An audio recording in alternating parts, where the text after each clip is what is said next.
Di suatu masa, ketika kehidupan di dunia dan teknologi bergerak maju, namun jiwa dan batin manusia mundur perlahan. Manusia hidup dalam kemegahan teknologi, tetapi kehilangan arah batinnya, berakibat kejujuran dan kedamaian jadi langka. Inilah runtuhnya integritas manusia.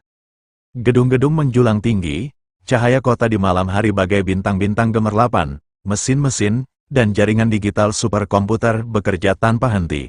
Namun di balik gemerlapan itu, ada kegelisahan yang tak terucap, ada kehampaan yang tak terlihat, tetapi terasa di dada banyak manusia. Negara-negara saling mencurigai, perang tidak hanya simetris, dengan dentuman senjata rudal, bom drone, pesawat terbang, kapal laut, tetapi juga perang asimetris terjadi, propaganda, serangan tersembunyi, dan kepentingan tersembunyi. Di layar kaca, ledakan tampak seperti angka statistik. Namun kenyataan di permukaan tanah, rumah-rumah, gedung-gedung tinggi hancur porak-poranda. Seorang anak kehilangan ayahnya, seorang ibu, meneteskan air mata jatuh ke bumi. Memeluk tubuh kecil, tak bernapas, seorang prajurit pulang dengan separuh jiwanya yang tersisa. Penderitaan menjadi berita harian, tangisan menjadi latar yang dianggap biasa, dunia terbiasa melihat reruntuhan dan kehancuran. Di tempat lain, kebohongan tumbuh rapi dalam balutan pidato dan janji. Kejujuran menjadi barang langka, kebenaran dimanipulasi, dipelintir, demi ambisi, dan kekuasaan, informasi disusun untuk membentuk opini publik sesuai tujuan, bukan untuk menerangi pikiran. Hukum diperjualbelikan, korupsi besar-besaran, sehingga terjadi penderitaan rakyatnya. Manusia saling menyerang dan menjatuhkan, dengan keyakinan masing-masing, tanpa lagi mencari titik temu. Bahkan agama-agama besar, yang seharusnya menjadi cahaya moral, seringkali diseret ke panggung politik dan kekuasaan. Ajaran tentang kasih, keadilan, dan kejujuran dimanipulasi, demi mendapat dukungan massa. Simbol-simbol suci ketuhanan, dipakai sebagai tameng, dan bungkus kepentingan.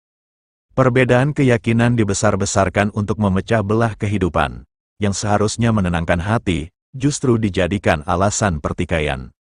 Di tengah semua itu, bumi sebagai rumah bersama menanggung luka yang semakin dalam. Hutan-hutan dibabat tanpa perhitungan, pohon-pohon tua yang menjadi penyangga kehidupan tumbang satu persatu, habitat satwa menyempit, spesies punah dalam diam, tak ada yang merasa kehilangan.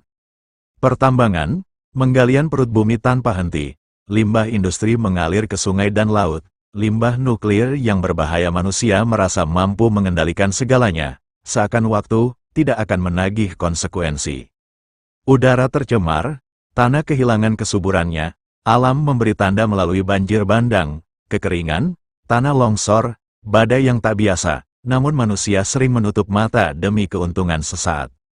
Semua kerusakan itu bukan semata karena kurangnya ilmu, bukan pula karena teknologi yang terlalu maju. Akar terdalamnya adalah rusaknya budi pekerti luhur, etika dan moral perlahan ditinggalkan, integritas dianggap beban, kejujuran dinilai sebagai kelemahan.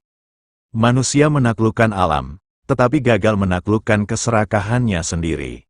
Di tengah zaman yang riuh dan gelisah itu, hiduplah seorang spiritualis dan praktisi terapi bernama Wijaya Kusuma. Ia bukan tokoh besar, bukan pemimpin negara, bukan pula ilmuwan ternama. Ia hanya seorang manusia yang hatinya tidak tenang melihat arah kemunduran peradaban. Ia merasakan beban yang sulit dijelaskan, seolah ada sesuatu yang mendasar telah hilang dari diri manusia. Dalam diam ia bertanya, apakah memang beginikah takdir manusia? Mengapa kecerdasan meningkat tetapi kebijaksanaan menyusut? Mengapa manusia mampu menembus angkasa dan menjelajahi planet, namun gagal memahami hatinya sendiri? Mengapa ajaran moral yang begitu banyak justru tidak mampu mencegah kerusakan yang semakin luas? Ia tidak menyalahkan siapapun, ia tidak menunjuk pihak tertentu sebagai biang keladi, ia justru memandang ke dalam dirinya sendiri. Jika dunia adalah cermin kesadaran manusia, maka perubahan harus dimulai dari kesadaran itu. Wijaya Kusuma mulai menempuh laku meditasi yang lebih dalam dari sebelumnya. Ia meyakini bahwa solusi dunia tidak selalu lahir dari kebijakan luar, melainkan dari kebangkitan batin. Ia yakin informasi terekam dalam genetik manusia. Berulang kali ia mencoba mengakses memori genetik tapi gagal, dan sekilas ada tanda kuno yang tersimpan dalam genetik kesadaran manusia. Tanda manusia pernah mengetahui suatu hukum besar, yang kini terlupakan. Namun meskipun berkali-kali ia gagal tapi tetap semangat mengakses memori genetiknya sendiri. Yang ia temui hanya gelap, sunyi, hampa tanpa makna. Malam demi malam ia duduk dalam keheningan, nafas diatur perlahan. Tetapi sesuatu di dalam dirinya menolak berhenti. Jika manusia bisa menciptakan kehancuran sedemikian luas, dengan keyakinan pasti ada hukum besar yang pernah menjadi fondasi kehidupan. Hukum yang menyatukan manusia dengan alam. Hukum yang menuntun moral dan etika sebelum keserakahan dan kekuasaan merusaknya. Pada suatu malam yang tenang, ketika dunia di luar terlelap, Wijaya Kusuma melakukan meditasi, napasnya halus berirama telah menyatu dengan keheningan alam semesta, sesuatu mulai berubah. Kesadarannya terasa ringan, terasa terlepas dari tubuh, ia seperti ditarik melewati lapisan waktu dan ruang tak terbatas, ia tidak lagi merasakan tubuhnya dan suara sekitar, yang ada hanyalah kesadaran yang jernih.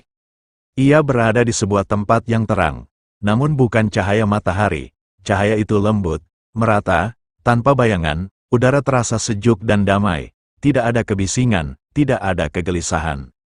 Dilihat di hadapannya berdiri banyak meriam besar, tersusun rapi, mengarah ke langit dengan sudut ketinggian sekitar 30 derajat, tidak ada suara ledakan, tidak ada asap, semua berlangsung dalam ketenangan yang agung. Dari setiap meriam itu, melesat keluar kecepatan tinggi bola-bola cahaya transparan. Di dalam bola cahaya tersebut, tampak desain anatomi sepasang manusia, berhadapan bergandengan tangan pria dan wanita, yang sangat detail, bercahaya lembut, seperti cetak biru kehidupan. Setiap garis, setiap struktur, terlihat sempurna dan harmonis. Bola-bola cahaya itu melesat ke angkasa luas tanpa suara, menuju ruang yang tak terbatas dan tak terukur. Wijaya Kusuma menyaksikan dengan takjub dan berpikir, apakah manusia diciptakan berbasiskan cahaya? Siapa yang menembakkan banyak bola cahaya berisi desain kehidupan itu? Apakah ada kesadaran besar yang merancang asal-usul manusia? Namun yang ia rasakan bukanlah ketakutan, melainkan getaran kesadaran baru. Seolah sebuah pintu telah terbuka sedikit, memperlihatkan rahasia yang selama ini tersembunyi. Jika manusia berasal dari cahaya, mengapa kini kehidupan manusia dalam kegelapan moral? Jika ada hukum besar di awal penciptaan, mengapa manusia begitu jauh darinya? Malam itu menjadi titik awal pencarian yang tidak lagi sekadar pribadi. Pencarian itu menyentuh asal-usul kesadaran manusia, akar moralitas, dan hubungan antara manusia dengan semesta. Dan ia belum tahu, apa yang ia saksikan hanyalah gerbang pertama dari rahasia yang jauh lebih besar. Bagaimanakah kelanjutannya? Neo Lumina hadir di setiap hari Kamis. Catatan isi cerita, Neo Lumina adalah serial visionary CV yang menggabungkan teknologi masa depan, transformasi spiritual, metodologi berpikir, dan ajaran budi pekerti luhur sebagai revolusi kesadaran manusia.